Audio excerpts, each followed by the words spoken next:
Salut les amis, j'espère que vous allez bien. Comme vous le savez tous, même chose que Eder Militao, Thibaut Courtois a été blessé très longuement cette saison des ligaments croisés et en plus il a eu une déchirure du ménisque.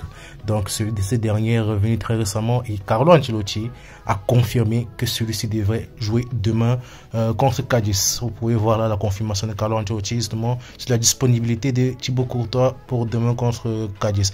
En même temps aussi, apparemment Kepa devrait aussi avoir des minutes. Donc apparemment les deux devraient switcher pendant le match. On ne sait pas trop, on va voir comment ça va se passer demain.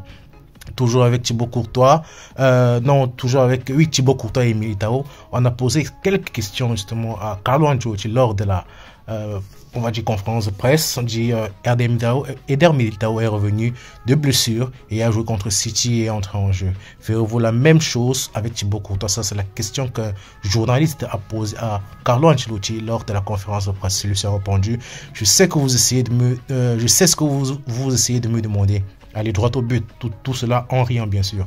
Vous voulez savoir si Thibaut Courtois jouera une hypothétique finale, n'est-ce pas? Eh bien, il a besoin de temps. Il n'a pas beaucoup joué et nous ne pensons qu'au match à venir. Nous devons d'abord les gagner. C'est un peu, je sais pas pour moi, je sais pas pour vous aussi, les journalistes, je sais pas s'ils réfléchissent souvent avant de poser les questions. C'est vrai que Thibaut Courtois c'est un très bon gardien, c'est un meilleur gardien, mais même si Thibaut Courtois arrive là maintenant à son meilleur niveau, je préfère laisser je préfère laisser Lunin jouer la Ligue des Champions jusqu'à la finale, même si ça ne se passe pas bien. Je préfère laisser Lunin, il faut lui donner cette confiance là. Il a prouvé qu'il peut être gardien du Real Madrid et il faut continuer à lui donner cette confiance là pour ne pas perdre ce genre de joueur là à l'avenir. Je sais pas vous, dites-moi un peu ce que vous en pensez dans les commentaires.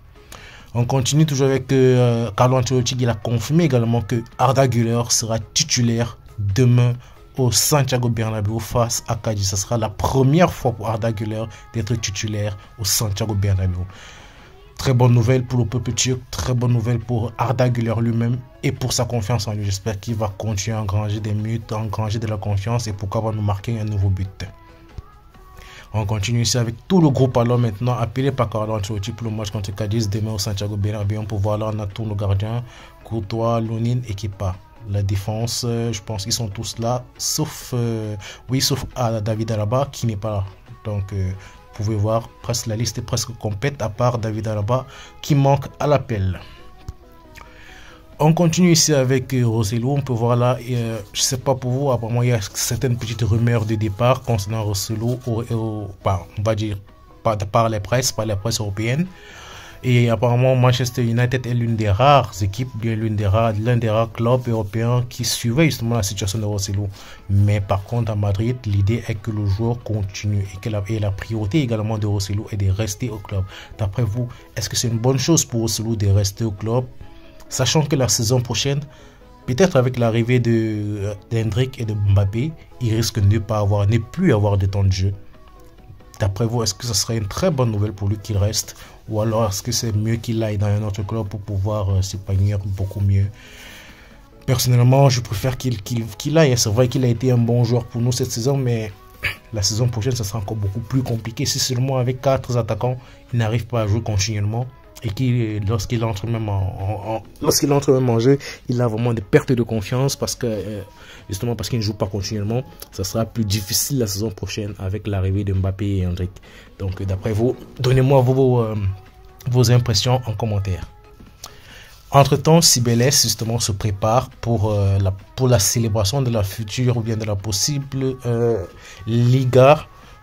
La possible Liga remportée par le Real Madrid demain, parce que si demain le Real gagne et que le Barça perd, le Real Madrid est officiellement champion de Liga, champion d'Espagne. Donc Cibeles déjà, c'est le lieu justement où le Real Madrid va souvent célébrer ses différents trophées avec son public. Donc Cibeles ici se prépare déjà pour justement accueillir éventuellement la Coupe d'Espagne, on va dire la Coupe d'Espagne, on va dire ça comme ça, la Coupe d'Espagne, la Coupe de la Liga, c'est mieux, remportée par le Real Madrid demain. Entre temps, du côté de la Ligue des Champions, Vinicius Junior a été élu le joueur de la semaine. Donc félicitations à lui et félicitations à toute l'équipe également et à tous les nominés. Cette fois-ci, quelques petits résultats de la Ligue Europa qui s'est jouée hier. Et comme vous pouvez le constater, le Bayer Leverkusen a décidé de ne pas perdre. Comme certains youtubeurs ou bien certains tiktokers le disent souvent dans leurs vidéos, ils ont signé un pacte avec le diable. Mais non, on ne va pas le dire comme ça, parce que s'ils avaient signé un pacte avec le diable, ils devaient avoir échoué depuis longtemps. Ils ont signé un pacte avec Dieu, parce que là, c'est impossible. C'est déjà 47 matchs sans défaite. On peut croire qu'ils ont envie de renouveler l'exploit de Alex Ferguson avec Arsenal il y a quelques années de cela. Donc, bravo au Bayer Leverkusen.